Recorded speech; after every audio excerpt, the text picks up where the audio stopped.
Le Congo, ce matin, on parle du Congo, on parle de ce qui se passe dans ce pays, notamment la guerre qui décime la population. Il faut dire Oui, au que... niveau du Kivu, il y Mhm, a Bukavu, le sud Kivu, le nord Kivu mhm, et Goma.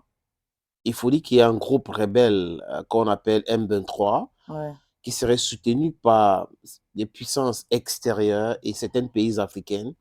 Et depuis longtemps, ce pays est en proie à ces désordres-là. Et pour tous ceux qui suivent cette histoire, ils vont se rappeler que c'est en 94 que tout se passe sur Bill Clinton.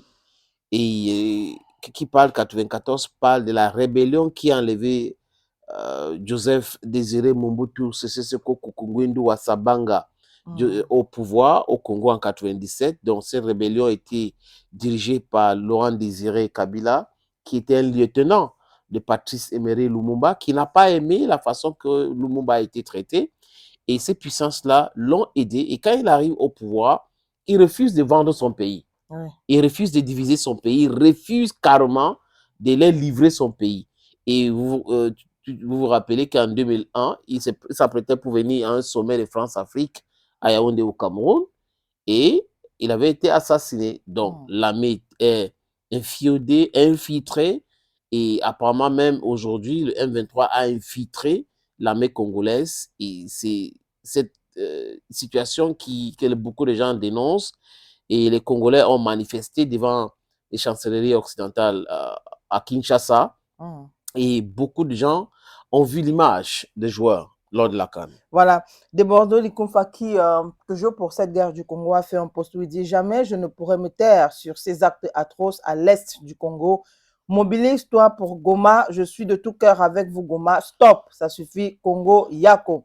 Que Dieu sauve le Congo, lance un Amen. Mettez Dieu dans tout ce que vous faites, car moi seul, Dieu me gère.»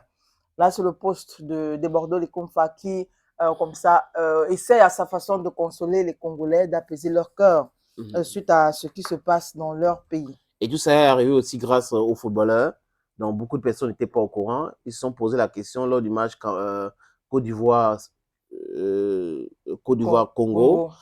Congo. Mais pourquoi est-ce que ces gars ont fermé la bouche et mettre les doigts sur la tête et autres? Et on a compris que c'est pour dénoncer le mutisme, le silence des médias occidentaux et des médias tout court dans la situation qui se passe dans leur pays.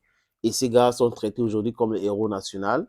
Ils font la fierté de ce pays-là. Et si à chaque 5 minutes, ou 5 minutes par jour, quelqu'un parle du Congo, ça va aider à mettre la pression sur tous ceux qui sont en train de diviser le Congo aujourd'hui pour mettre un thème à cette tuerie.